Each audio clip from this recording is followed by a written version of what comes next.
Bueno, he venido aquí básicamente por una razón.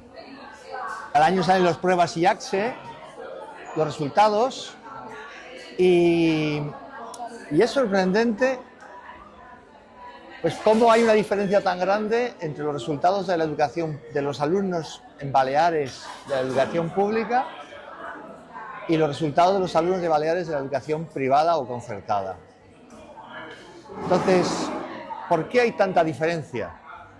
¿Y por qué es la educación pública mucho peor que la concertada o la privada? ¿Qué diferencias hay? ¿Qué ventajas tiene cada una?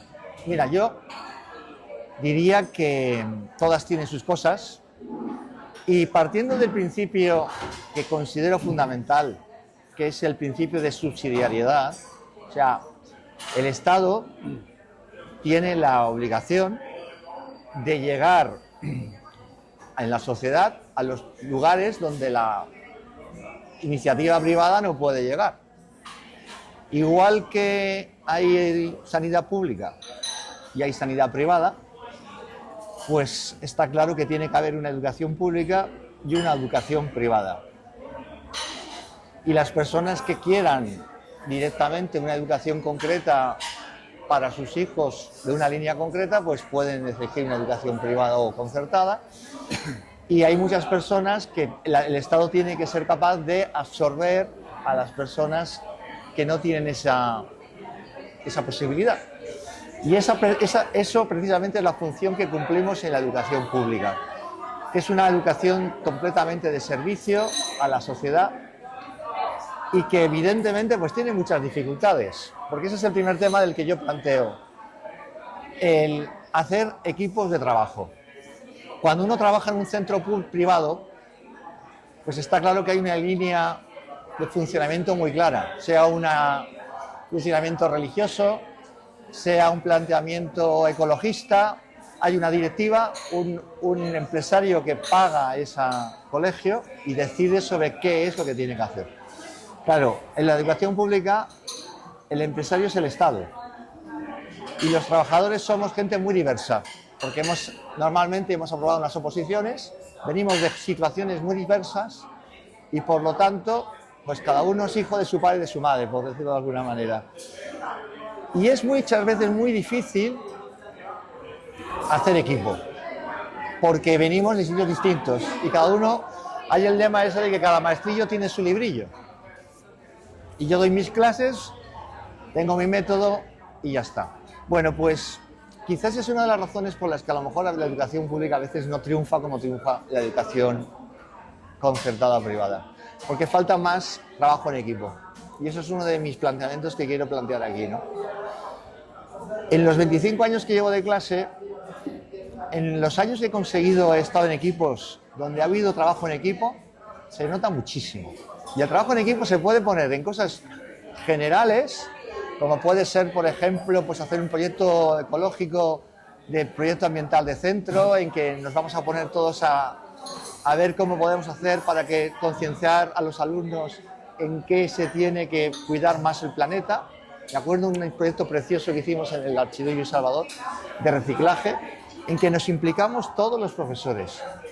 Y aparte de conseguir hacer piña y que los alumnos también se sintieran implicados, tengo que reconocer que yo en ese momento era el secretario del centro y conseguimos ahorrar una cantidad de papel que no lo podéis imaginar con el proyecto ecológico del centro.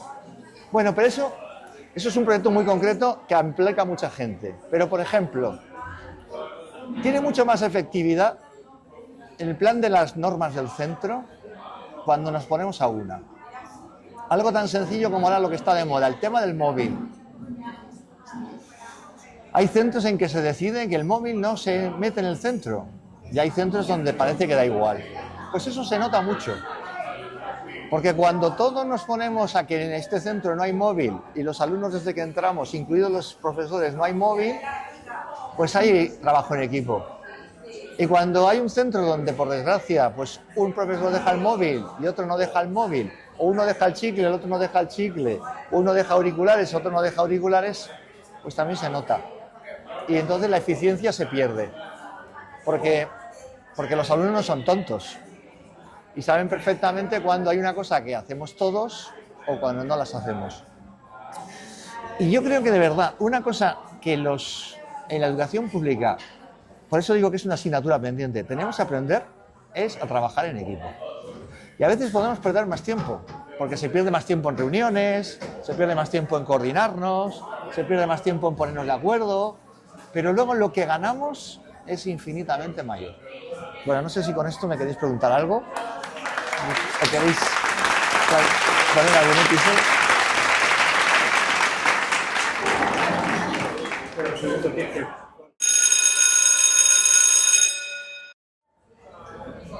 Yo la reflexión que haría primera es que has empezado diciendo un dato que yo creo que es el definitivo para la educación. Los resultados en las pruebas resulta que siempre hay una diferencia. Ahora no vamos a hacer una guerra de eso. Datos. Pero es un dato evidente. Hay una diferencia entre un tipo de educación y otra. Pero lo mismo que tú has hecho eso, podrías haber dicho también que si comparas Baleares con Castilla y León, pues resulta que la diferencia es abismal, etcétera, y es la misma educación pública en ese caso, o la misma educación que no hay diferencia de colegio ni de nada, sino que se comparan dos resultados en una región y en otra. ¿Cómo puede ser que en un país, una misma región, saque resultados que equivalen casi a una diferencia de más de un curso de escolarización con Baleares? Sí, yo no he entrado al tema de la diferencia entre las diferentes comunidades autónomas, que también lo es, y por desgracia Baleares es una de las comunidades autónomas que tenemos el nivel todavía más bajo del nacional. Claro. Hombre, yo veo que hay una razón objetiva, y es que Baleares también es una de las comunidades autónomas donde el índice de inmigración es más alto. Y evidentemente, ¿a dónde va la población que llega vulnerable, que se tiene que escolarizar? La mayoría va a la educación pública, y eso es algo que tenemos que absorber y que tenemos que asimilar y que tenemos que cuidar. No, pero cuando comparas Castilla-León con Baleares, ahí entran todos, los privados, los públicos, sí, los concertados, los extranjeros, ahí entra todo el mundo con las mismas normas. Sí. De manera que ahí, ese siempre es una razón que siempre se ha esgrimido. No, es que nosotros tenemos... Bueno, ¿qué diferencia hay de porcentaje entre el número de extranjeros que hay en Baleares y que hay en Castilla y León? Pues si lo comparas seguramente no llega a un 5%, y ahora mismo no sé cuál será. Vale. Pero no es tanta. Es decir, todo eso que se ha argumentado en prensa y que sobre todo argumentan los políticos es para huir de la realidad. La realidad es la que es. Y hay cosas que son importantes, como trabajar en equipo, todo eso es muy importante, pero hay cosas más importantes, que es, hay un objetivo por encima de todos que tiene la escuela, sea pública, sea privada o sea medio pensionista, que es hacer que los alumnos aprendan, sean extranjeros, sean recién venidos o sean viejos y de toda la vida de aquí. Y cuando en promedio eso no se consigue y sistemáticamente se obtienen malos resultados, pues que haya 3% más de extranjeros o un 5% más o menos, pues bueno, puede influir, pero no en una diferencia tan brutal.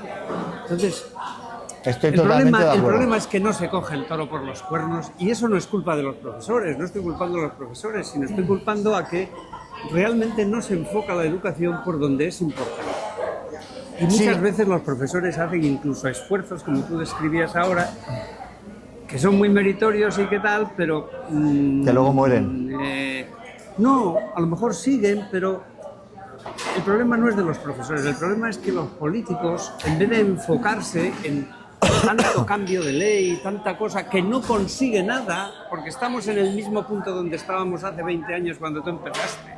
Estamos ahí. Yo, desgraciadamente, cuando tú empezaste ya llevaba 20 años de vuelo. Ya. Y entonces estamos igual, en el mismo sitio relativo a los demás. Entonces hay cosas que hay que cogerlas por los cuernos y todos a una, lo que tú decías, el trabajo en equipo, todos a una, no es solo del trabajo de un equipito de profesores en un instituto, es el trabajo en equipo de la consellería, de los sindicatos que se dedican a estar tocando las narices por cosas que son importantes. Nadie va a decir que el hecho de que no tenga calefacción un centro o que le falte un profesor que no le han asignado no es importante. Claro que es importante, pero hay otra cosa por delante de todo eso que tiene que orientar el trabajo en equipo y el trabajo de todos a una.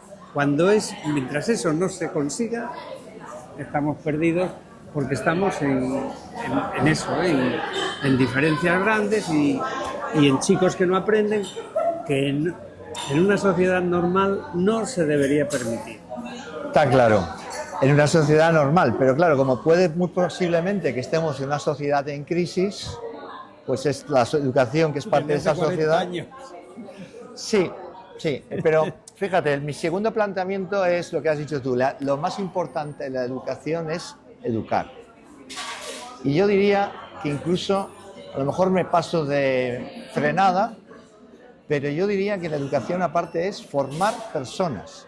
Claro. O sea, hay muchos trabajos pues, que son muy importantes, porque los ingenieros pues, diseñan coches, diseñan aviones, diseñan barcos, los médicos curan a las personas, pero los profesores, los maestros, nuestra materia prima son la futura sociedad, son personas. Entonces yo creo que ese es mi punto de vista de que es una profesión totalmente que en el fondo tiene que ser vocacional, porque nos tenemos que dar cuenta que estamos creando la sociedad del futuro. Y creo que la mejor manera, y la experiencia que yo quería contar aquí, de educar, o sea, de conseguir transmitir conocimientos, es que en la segunda pregunta que planteo aquí, ¿en el siglo XXI todavía se puede motivar a los alumnos? ¿Hay alguna manera de motivar? La nueva ley de educación que han creado actualmente de la LOMLOE se crean lo de las situaciones de aprendizaje y se pretende que hacer las asignaturas de manera motivadora. Bueno, en fin, ¿pero realmente llegamos a motivar a los alumnos? O sea, yo creo que motivamos a los alumnos cuando les hacemos ver que eso que les estamos enseñando les sirve para formarse como personas. Ahí está el quid de la cuestión, en serio. Ahí está el quid de la cuestión. Pero quería profundizar un poco.